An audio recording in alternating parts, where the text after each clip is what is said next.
खबर पिंडवाड़ा से। विश्व हिंदू परिषद नगर पिंडवाड़ा में साप्ताहिक सत्संग कार्यक्रम में विहिप जोधपुर प्रांत संगठन मंत्री राजेश जी पटेल सत्संग दर्शन में आए। विश्व हिंदू परिषद पिंडवाड़ा में साप्ताहिक सत्संग 322वां कार्यक्रम चुनीलाल जी सोनी के घर पर हुआ। विहिप की साप्ताहिक सत्संग का उद्देश्य प्रत्येक हिंदू परिवार को धर्म व देशभक्ति के प्रति जागरूक करना व देश में बढ़ते हुए लवजिहाद, धर्मांतरण व युवाओं को देशभक्ति व धर्म संस्कृति के प्रति जागरूक करना। सत्संग में देवभक्ति व देशभक्ति दोनों पर विश्व हिंदू परिषद कार्य करता है। सत्संग दर्शन में पधारे प्रांत संगठन मंत्री राजेश जी पटेल ने सत्संग में सभी कार्यकर्ता का मार्गदर्शन किया।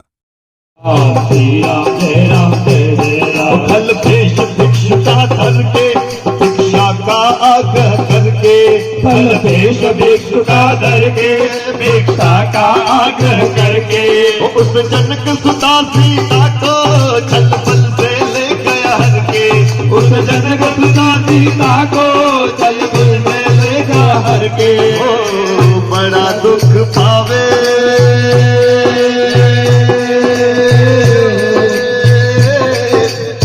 बड़ा दुख पावे। यानी मैं जो कहता हूं उसी के आधार पे चलता हूं तो समझना कि अपने जीवन में प्रामाणिकता आई है। तपस्या का अर्थ ऐसा होता है कि इसके कारण दूसरों को फायदा हो, स्वयं को नहीं, दूसरे को फायदा हो, दूसरे को लाभ मिले, उसको तपस्या कहते हैं। और तीसरी है सुचिता।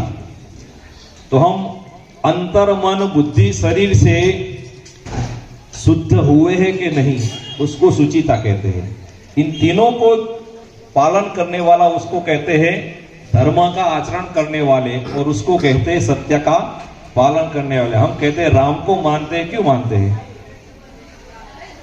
तो उन्होंने सत्य का पालन करने के लिए, धर्म का आचरण करने के लिए एक क्षण का भी विचार न करते हुए 14 साल वनवास चले गए। माता कैकेयी के पास वचन भी मांगा था और कैकेयी ने कहा तो तुरंत निकल गए। ऐसा नहीं यार मुझे 14 साल वनवास मिलेगा तो मेरा क्या होगा, मेरी सीता का क्या होगा, ऐसा कुछ विचार नहीं किया, निकल गए।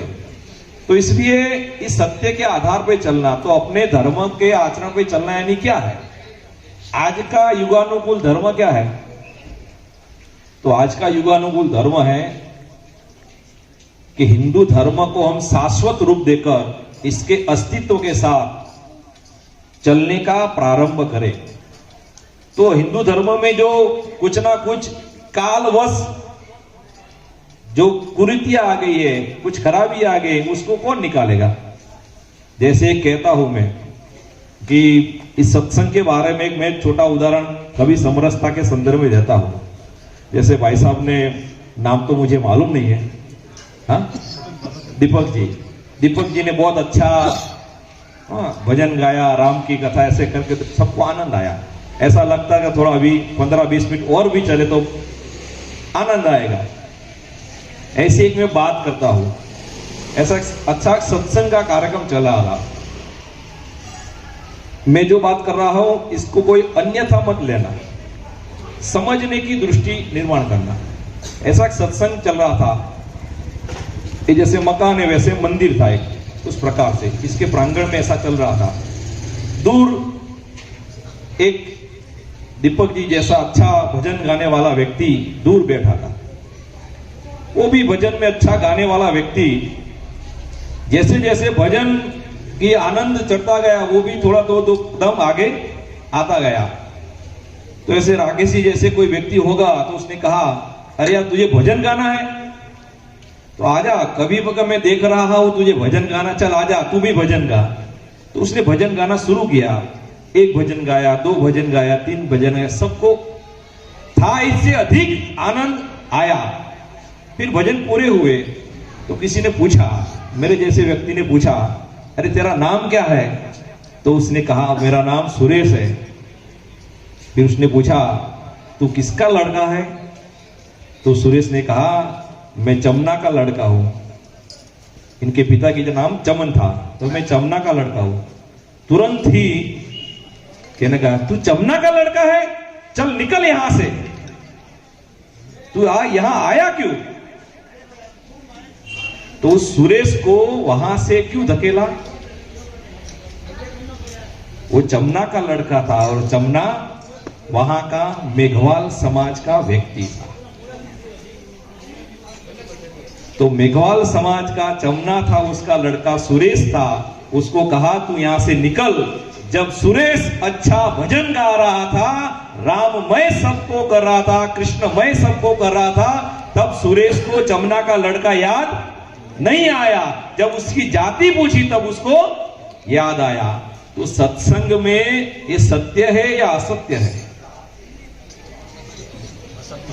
तो हम कहते हैं कि धर्म के आचरण पर चलना, तो सारे मानस जनमानस एक ही, सब में राम का अवतार है, सब में भगवान का अवतार है, तो वहां जाति देखनी चाहिए। तो वहां अगर जाति नहीं देखनी चाहिए तो अपने घर में कोई भी हिंदू समाज का व्यक्ति आए तो उसकी जाति पूछनी चाहिए। फिर भी आज अपने घर में कोई प्रवेश करता है तो पूछते हैं तुम किस जाति के हो। इस जाति के पूछने के बाद उसका व्यवहार प्रारंभ होता है, ठीक है ना।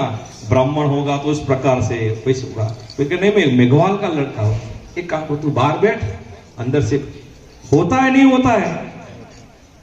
तो कहते हैं अगर हम सत्संग में आना है, इसका अर्थ है सत्य के आधार पे चलना प्रारंभ करना। इसका अर्थ है इस मनुष्य जीवन जिसने भी लिया है वो राम का वंशज है, और जो राम का वंशज है इसकी कोई जाति नहीं है।